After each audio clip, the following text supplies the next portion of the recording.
नमस्कार प्रेक्षकांनो, मालिकेच्या आजच्या भागामध्ये आपल्याला पाहायला मिळणार आहे की इकडे सगुणाबरोबर प्रभास बोलत असतात. प्रभासला असं वाटतं की सगुणाला जर आपण ही बातमी दिली तर तिला बरं वाटेल, म्हणून प्रभासने सगुणाला सांगायला सुरुवात करतात. प्रभास सगुणाला बोलतात की एक गोष्ट सांगायची. तेव्हा सगुणा म्हणते, काय बोलू नकोस तू. कारण सगुणाला प्रभासचा खूप राग आलेला असतो, कारण तिच्या नवऱ्याला अडकवण्यामध्ये प्रभासचा सुद्धा हात आहे असं सगुणाचा गैरसमज असतो. आणि मग सगुणा म्हणत असते की तू काही बोलू नकोस. प्रभास मात्र सगुणाला शांतपणे सांगत असतात, देवकी अंगद महाजनची बायको देवकी जिवंत आहे. सगुणा माघारी फिरते आणि म्हणते, काय? तेव्हा प्रभास सांगतो की हो, देवकी जिवंत आहे. आता याच्यावरती एकच प्रश्न विचारते सगुणा की हे सगळं वासंतीला माहितीये का? आणि त्याच वेळी प्रभास उत्तर देतो की हो. झालं. सगुणाच्या डोक्यात राग भरलेला आहे आणि सगुणा रागाच्या भरात तिथून निघालेली असते. तिला खूप राग आलेला असतो. तिला कळत नसतं की हे सगळं काय झालंय, या सगळ्याचा अर्थ काय आहे. आणि आता इकडे प्रभासला टेन्शन आलेलं असतं. प्रभासला कळत नाहीये की आता काय करायचं, ह्या सगळ्या गोष्टी सोडवायच्या कशा, हा एकच प्रश्न प्रभासला पडलेला असतो. आणि त्याच वेळी नेमकं घडतं असं की सगुणा पुढे चालत येते आणि समोरच वासंती तिला दिसते. वासंती मंदिरात पूजा करत असते, म्हणजे देवी आईची ओटी भरण्यासाठी ती गेलेली आहे. सगुणा तिथे येते आणि म्हणते, मला एकच गोष्ट सांग, देवकी जिवंत आहे हे तुला माहिती होतं? तेव्हा वासंती शांतच उभी असते. सगुणा म्हणते, हो, आता कळलं मला तुझ्या डोक्यात काय सुरू आहे. कारण हे सगळं तू मुद्दाम करते, कारण तुला माहिती आहे तरीही. वासंती तिला समजावण्याचा प्रयत्न करत असते. वासंती म्हणत असते की अगं ताई, एकदा तरी ऐक. सगुणा म्हणते, कोणाला ताई म्हणतेस तू? कारण तुझ्या बहिणीचा संसार तुझ्या नवऱ्यामुळे मोडलेला आहे, एवढं सगळं झालेलं आहे. माझं पोरग बिना बापाचं वाढतंय, या सगळ्या गोष्टीला जबाबदार कोण? गेली 20 वर्ष झालं मी एवढा त्रास सहन करते, पण तू काय केलंस? तुला जराही काही वाटलं नाही त्याबद्दल. असं म्हणत वासंतीला सगुणा बोलायला सुरुवात करते. सगुणाला ती वाटेल त्या भाषेत, वाटेल त्या शब्दात बोलत असते. तिला जराही वाटत नाहीये की आपण जे काय बोलतोय याच्यामुळं वासंतीला काय वाटत असेल. कारण इकडे सगुणाचं म्हणणंच ते असतं की आज माझ्या नवऱ्यावरती जो आरोप लागला तो तुझ्या नवऱ्यामुळे लागलेला आहे. त्याची बायको इथे एकटी राहिलीये, एकटं पोराला वाढवते, पण तुला त्याचं काहीच नाही वाटलं. कारण तू मात्र तुझ्या आनंदात राहिलीस, तुला त्या गोष्टीने फरकच पडलेला नाही. असं म्हणत इकडे ती बोलत असते. इकडे गिरिजाला खूप छान वाटत असतं. ती त्या आठवणींमध्ये असते. रुद्रने तिला दिलेला टेडी, पण अचानक तिला रूम मध्ये टेडी दिसत नाहीये. ती म्हणते, कुठे गेला हा टेडी? तेवढ्यातच तिच्या फोनवरती सावीचा फोन येतो. गिरिजाला प्रश्नच पडतो की हिने आता घरातल्या घरात का फोन केला असेल.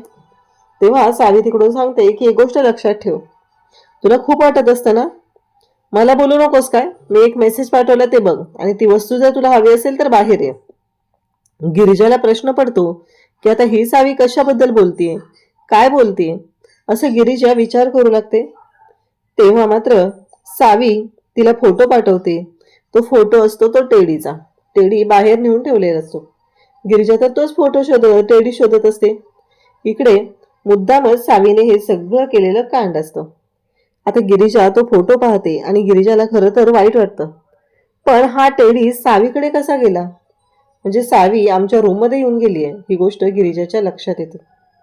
गिरिजाच्या डोक्यात एकच सुरू असतं की जायचा आणि आपला टेडी मिळवायचा. कारण रुद्रने दिलेली एक आठवण असते, त्यामुळं काहीही झालं तरीही तो टेडी आपल्याला मिळवावाच लागणार आहे, एवढंच तिच्या डोक्यात असतं. इकडं प्रभासच्या रूम मध्ये नागेश्वर येतो आणि दीदी दीदी करत उर्वशीला बोलवतो. उर्वशी तिथे येते. काय झालं दादासाहेब? तेव्हा नागेश्वर म्हणतो की प्रभास कुठे गेला तो? तेव्हा उर्वशी सांगू लागते की रुद्र त्याला घेऊन एनजीओ मध्ये गेलाय. इकडे आता नागेश्वरला प्रश्न पडलेला असतो की हे काय घडतंय. कारण काहीही झालं तरीही हा प्रभास बाहेर पडलाय आणि याने जर कोणासमोर तोंड उघडलं तर अवघड होणार आहे. हे काय चाललंय आणि याला आपण घरात का ठेवू शकत नाहीये, या सगळ्या गोष्टी अशा का घडतायत, हा एकच प्रश्न आता पडलेला असतो. आणि त्याच बरोबर पाहायला मिळतं ते म्हणजेच काहीही झालं तरीही आता नागेश्वर त्याचबरोबर बाकीचे तिथं असतात. नागेश्वरला एकच प्रश्न असतो की काय होतंय हे सगळं, या सगळ्यातून मार्ग कसा काढायचा, हा एकच प्रश्न नागेश्वरला पडलेला असतो. आणि नागेश्वर मात्र विचार करत असतो की नाही, काहीही झालं तरीही मला या सगळ्यातून मार्ग काढला पाहिजे.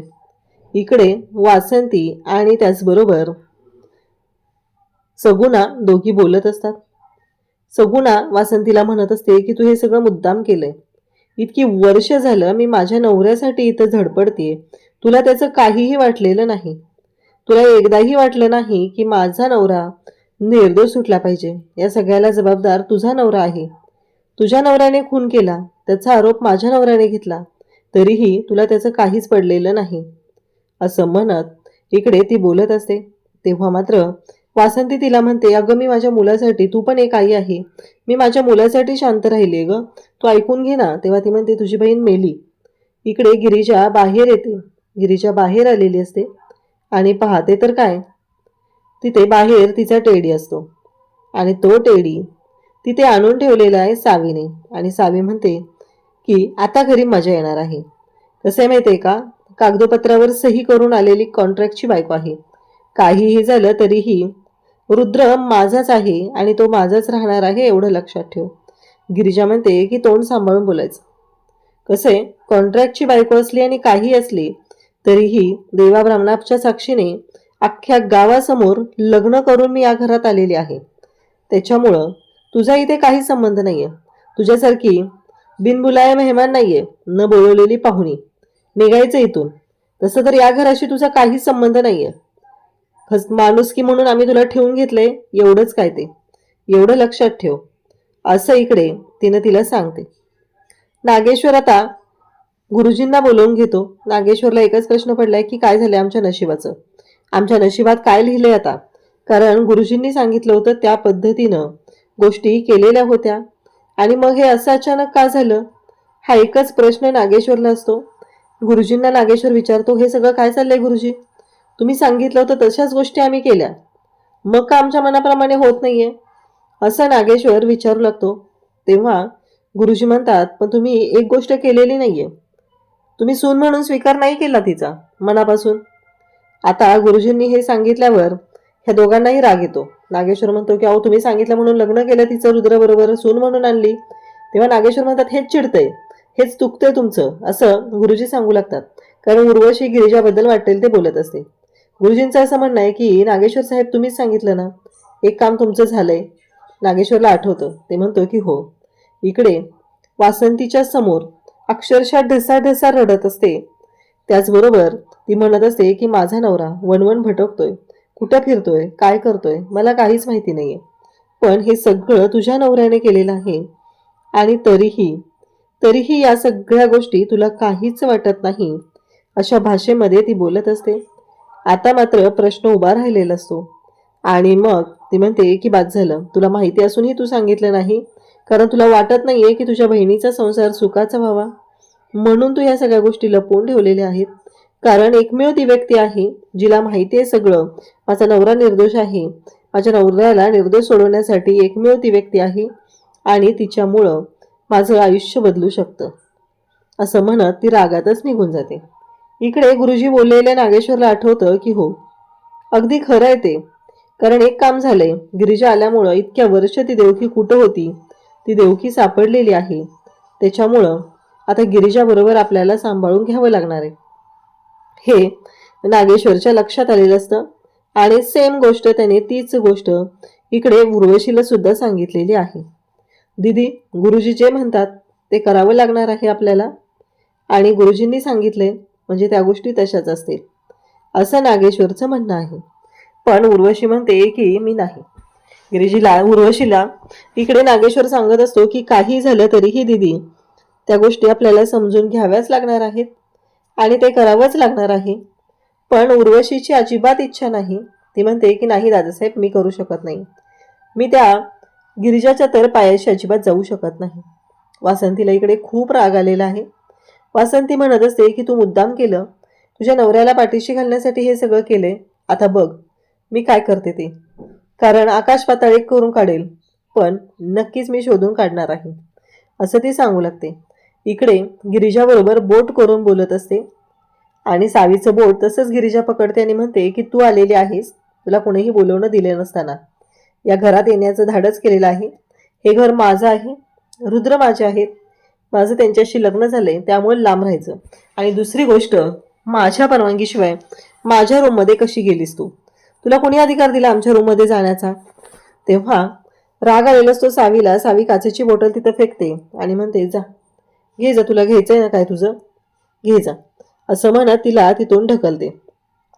तेव्हा मात्र गिरिजाला खूप वाईट वाटलेलं असतं.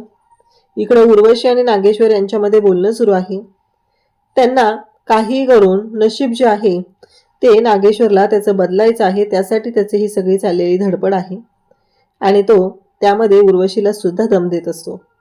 कारण नागेश्वर असा आहे की तो फक्त स्वतःचा आणि स्वतःचाच विचार करतो, त्याला दुसरं कोणाशी काहीही देणं घेणं नसतं. इकडे गिरिजाला आता सावी सांगू लागते की तुला तो टेडी हवाय ना, जा, काय करू शकते ते बघायचंय मला, चालून दाखव, घे जा, ते काचेचे तुकडे चढलेत ना, तिथं पडलेत ना, त्याच्यावरती तू चालून दाखव, असं म्हणत ते गिरिजाला तिकडे ढकलते. आता मात्र इकडे गिरिजाला आठवत असतं, ते काचेचे तुकडेही दिसत आहेत.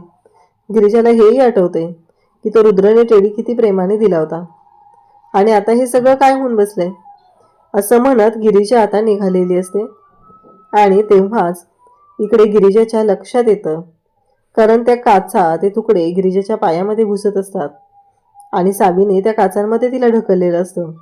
पण गिरिजा आता चालले आणि मग ती त्या काचांवरून चालत असते, तिला त्रास होत असतो, पण समोर तिला दिसत असतो तो म्हणजे रुद्रने दिलेला टेडी, त्यांच्या दोघांच्या नात्याचं प्रतीक.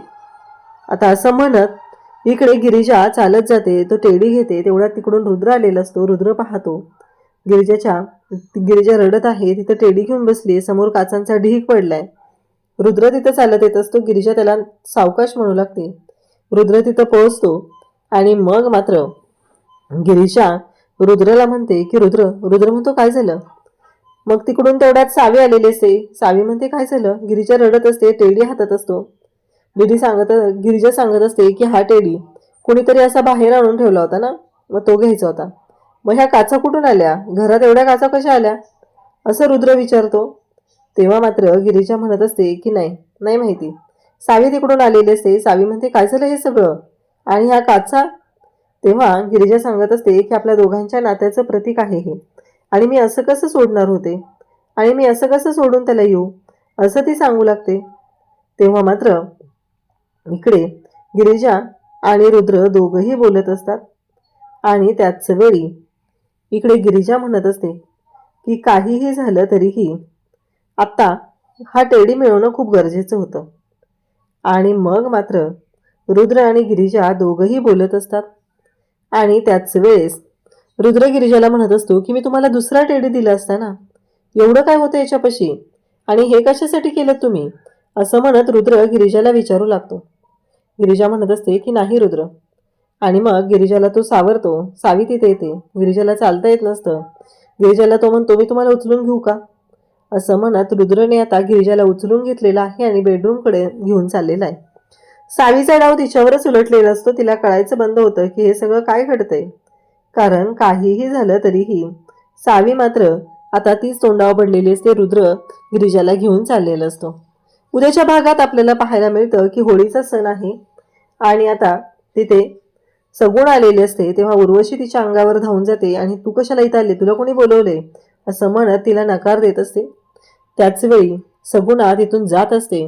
दादासाहेब तिथे येतात आणि त्यांना ती म्हणू लागते हे नागेश्वर, तुझ्या लेकाच्या NGO मधून एक बाई गायब झाली आहे आणि ती बाई कोण आहे ते मला माहिती आहे.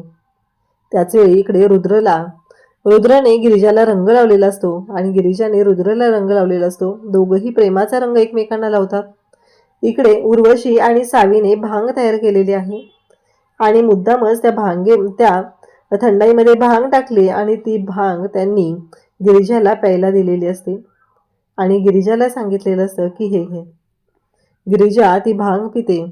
त्यानंतर सावी रुद्रच्या जवळ आहे आणि उर्वशी तिला सांगते की हे बघ गिरिजा, कसं आहे माहिती आहे का, सावी आणि रुद्रचं नातं हे आधीपासूनच आहे. तुला माहीत नसेल पण आधीपासून ते एकत्र आलेले आहेत. त्यांच्या दोघांच्या नात्यातलं जे नवरा बायकोच्या नात्यात लग्नानंतर होतं ते त्यांच्या नात्यात आधीच झालेलं आहे, असं म्हणत ती रुद्रबद्दल बोलत असते. गिरिजाला खूप राग येतो आणि गिरिजा खानदिशी उर्वशीच्या कानाखाली देते आणि पुन्हा येऊन सगळ्यांच्या मध्ये उभी असते. तेव्हा रुद्र म्हणतो, तुम्हाला कळतंय का गिरिजा काय केलंय? आईसारख्या माझ्या हत्यावरती तुम्ही हात उचललाय. आणि इकडे उर्वशीची तर वाट लागली. अशाच अपडेटसाठी चॅनलशी कनेक्ट राहा. थँक्यू.